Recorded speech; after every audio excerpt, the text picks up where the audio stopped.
महाकुंभ 2025 का मेला महिला नागा साधुओं के बिना अधूरा ही रहता है, क्योंकि महिला नागा साधु के पास ऐसे ऐसे चमत्कार होते हैं जिसे देख लोगों के होश उड़ जाते हैं।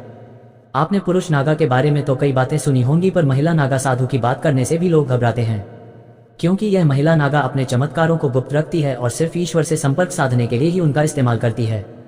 इसलिए लोग महिला नागा के बारे में कुछ नहीं जानते सिवाय इसके कि वह नागा है। पर आज हम इस वीडियो में आपको ऐसी ऐसी बातें बताने वाले हैं जिसे सुनकर आपके होश उड़ जाएंगे, जिसमें महिला को नागा साधु बनाते वक्त उसके शरीर के एक ऐसे हिस्से को निष्क्रिय कर दिया जाता है जो शरीर में वासना जगाता है। पर यह प्रक्रिया सुनकर आपके रोंगटे खड़े हो जाएंगे। आखिर एक आम महिला को महिला नागा साधु कैसे बनाया जाता है, आज की यह वीडियो देखकर आपको सब पता चल जाएगा। वीडियो शुरू करने से पहले आपसे एक छोटा सा निवेदन है, वीडियो को लाइक और चैनल को सब्सक्राइब जरूर करें। तो चलिए वीडियो को शुरू करते हैं। महिला नागा साधु कौन होती है, होती भी है या सिर्फ किताबों और कहानियों में मिलती है?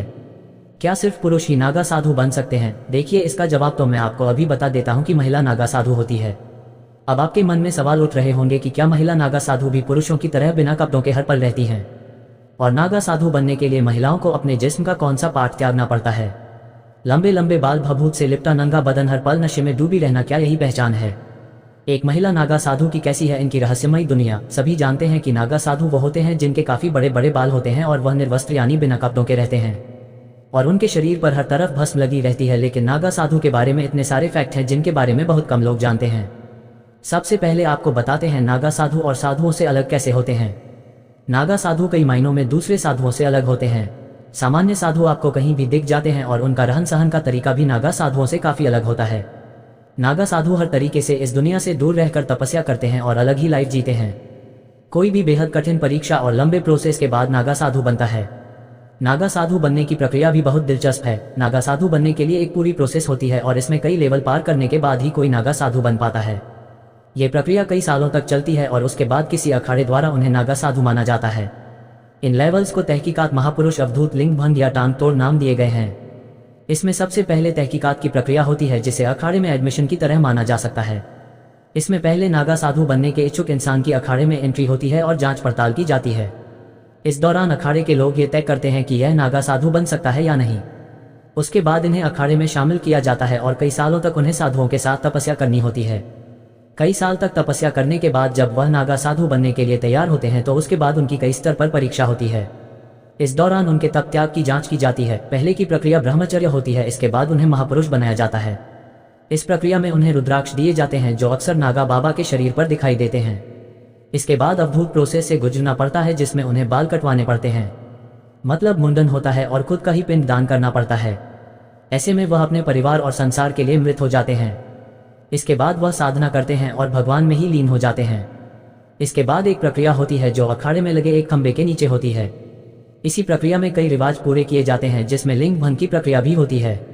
इसके बाद उन्हें वासना आदि से मुक्त कर दिया जाता है और उनके लिंग को एक तरह से निष्क्रिय कर दिया जाता है। इस प्रक्रिया के बाद नागा साधु बनते हैं और कुंभ के दौरान ही कई गुरुओं द्वारा नागा साधु बनाया जाता है। महिला नागा साधु के बारे में जानने से पहले, क्या आपने कभी एक नागा साधु को देखा है? आपको बता दें कि महिला नागा साधु बनने से पहले यहाँ महिलाओं को 10 से 15 साल तक कठिन ब्रह्मचर्य का पालन करना पड़ता है। इसके बाद अगर इन महिलाओं के गुरु इस बात से संतुष्ट हो जाते हैं कि महिला ब्रह्मचर्य का पालन कर सकती है, तभी उसे दीक्षा प्रदान की जाती है। नागा साधु बनने के लिए दृढ़ इच्छा शक्ति और सन्यासी जीवन जीने की प्रबल इच्छा होनी चाहिए। महिला नागा संन्यास बनने से पहले अखाड़े के साधु संत उस महिला के घर परिवार और उसके पिछले जन्म की जांच पड़ताल करते हैं। महिला को भी नागा साधु बनने से पहले खुद का ही पिंड दान करना पड़ता है और पुरुषों की ही तरह महिला नागा साधु का भी मुंडन किया जाता है और फिर उस महिला को नदी में स्नान के लिए भेजा जाता है। महिला नागा सन्यासिन पूरा दिन भगवान का जाप करती रहती हैं और सुबह जल्दी उठकर शिवजी का जाप करती है। इसके बाद दोपहर में भोजन करने के बाद फिर से शिवजी का जाप करती हैं और शाम को सोती है। अखाड़े में महिला साधुओं को पूरा सम्मान दिया जाता है।